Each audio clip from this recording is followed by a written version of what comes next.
Bonjour et bienvenue dans un nouvel épisode du podcast J'ai un truc à dire.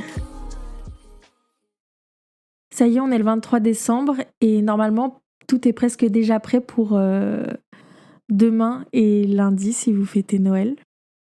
Personnellement, j'enregistre le dernier épisode des Podmas, donc qui est celui-ci. J'avais pas vraiment le sujet du jour avant hier, donc jeudi, puisque en vrai j'enregistre le 22. En fait, j'avais quelques idées.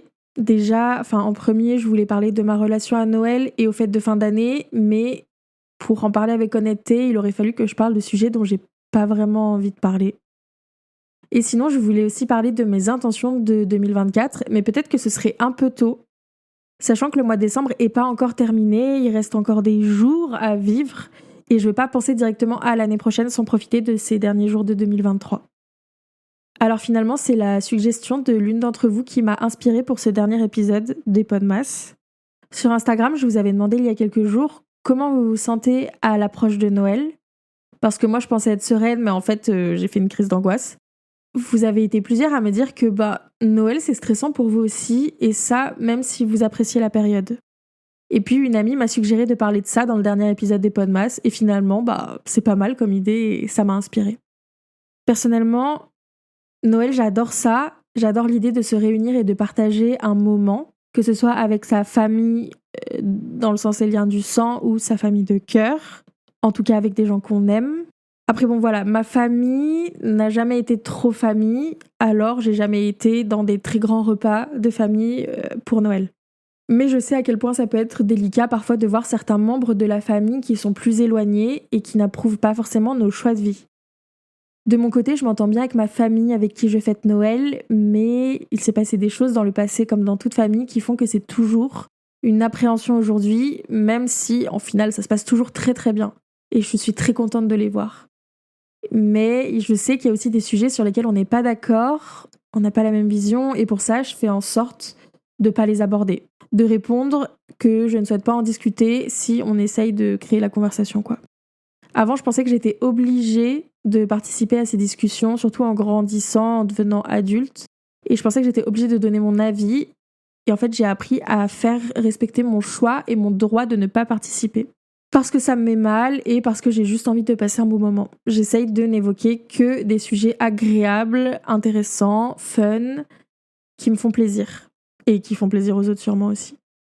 En fait, je pourrais pas vous donner, cet épisode sera pas une liste de conseils sur comment gérer le stress de Noël et de ses repas de Noël. Je pourrais pas vous donner des conseils qui fonctionnent à tous les coups et avec toutes les familles parce que tout simplement c'est impossible. En plus, je pourrais difficilement vous partager des astuces ou des techniques pour ne pas stresser parce que moi-même j'ai mal au ventre depuis 4 jours. En revanche, je vais vous parler de ce que je fais et peut-être que ça vous aidera. Après j'invente rien, mais par exemple j'évite de parler de politique, et si le sujet vient sur la table, j'essaye de le changer, et dans tous les cas, je ne participe pas.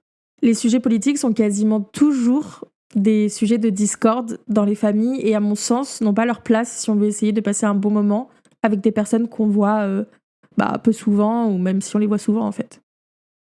Concernant les questions sur les étapes de vie comme « Est-ce que tu sais ce que tu veux faire plus tard ? Quoi, tu as arrêté les études ? Ou bien à quand le bébé, le deuxième bébé, à quand le mariage, est-ce que tu as un ou une petite amie, quoi, tu ne manges plus de viande, etc., etc. La liste est non exhaustive et elle est longue.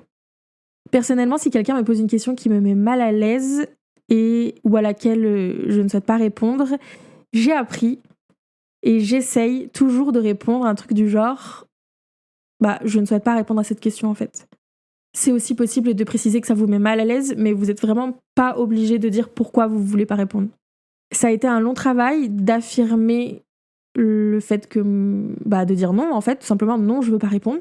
Et je sais que c'est dur face à des membres de notre famille et qu'on n'ose pas, mais je vous promets que vous ne devez rien, vous n'êtes pas obligé de répondre, c'est votre vie. Alors bien sûr, j'ai 25 ans et je me rends bien compte que c'est plus facile aujourd'hui pour moi de faire ça et de ne pas répondre ou d'affirmer mes limites. Et je sais que c'est beaucoup plus dur quand on est jeune, je suis passée par là aussi, et qu'on n'a pas envie de froisser la personne en face de nous non plus.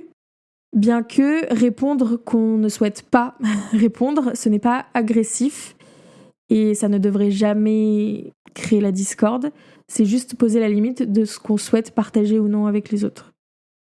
Après, je sais qu'il y a la pression des repas, des commentaires sur les assiettes, sur le poids, sur toutes les personnes qu'on n'a pas vues depuis longtemps, qui vont nous dire « Ah, t'as maigri, ah, t'as pris du poids, ah, si, ah, ça ».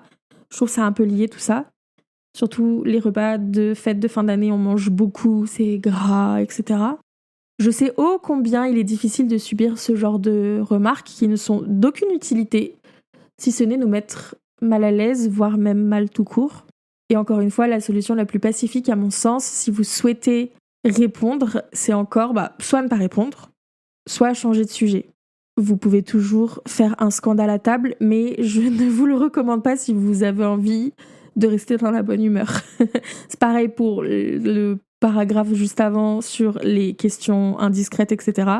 Vous avez toujours le droit de vous lever et de taper du poing sur la table, mais on est d'accord, ça va pas créer une bonne ambiance et c'est votre droit si vous voulez le faire, si vous avez envie de casser l'ambiance, grand bien vous fasse, je vous soutiens, mais si vous avez envie d'aller plus dans le consensus et garder une atmosphère agréable, soit on répond pas, soit on change de sujet.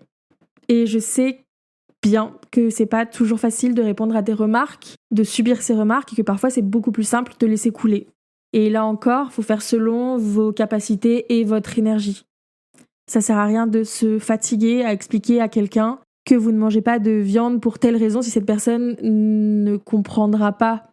Enfin, vous voyez très bien de qui je parle dans cet exemple-là. Vous savez, les personnes en face de vous, qu'elles sont plus ou moins aptes à comprendre vos choix de vie ou pas. Ne vous fatiguez pas. Et ouais, c'est ça, en fait, parfois on n'ose même pas répondre parce qu'en fait, on se dit que si on répond quelque chose qui va à l'encontre de ce que nous dit la personne, on peut avoir peur de sa réaction, on peut avoir peur de la réaction des autres autour, et le mieux c'est de se protéger et d'essayer de faire attention juste à nous.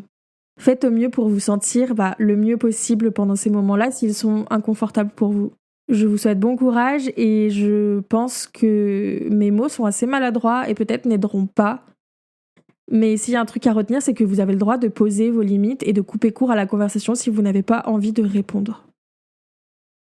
Voilà, j'ai peu de choses à dire de plus en fait. J'espère et je souhaite que vos fêtes se passent bien et que vous trouverez la paix et l'amour dans les échanges avec vos proches. Bon courage à celles et ceux qui ne sont pas dans les meilleures dispositions pour les prochaines semaines de fête. Je vous envoie plein de soutien et d'amour virtuel. Avant de terminer l'épisode, je voulais aussi vous remercier pour l'accueil que vous avez fait à tous ces épisodes durant le mois de décembre. Merci à vous qui les avez tous écoutés ou même juste quelques-uns. C'est donc le dernier épisode du mois de décembre, mais aussi le dernier épisode des Podmas, du calendrier de l'Avent des épisodes du podcast. Mais c'est aussi le dernier épisode de l'année. Je prends quelques jours de vacances et je reviens en janvier avec plein de nouvelles idées. N'hésitez pas à rejoindre le compte Instagram @jaiuntrucadire.podcast pour suivre les aventures du podcast et être averti de son retour. Je vous souhaite de très belles fêtes de fin d'année, beaucoup d'amour, prenez grand soin de vous, toujours. À l'année prochaine, bisous!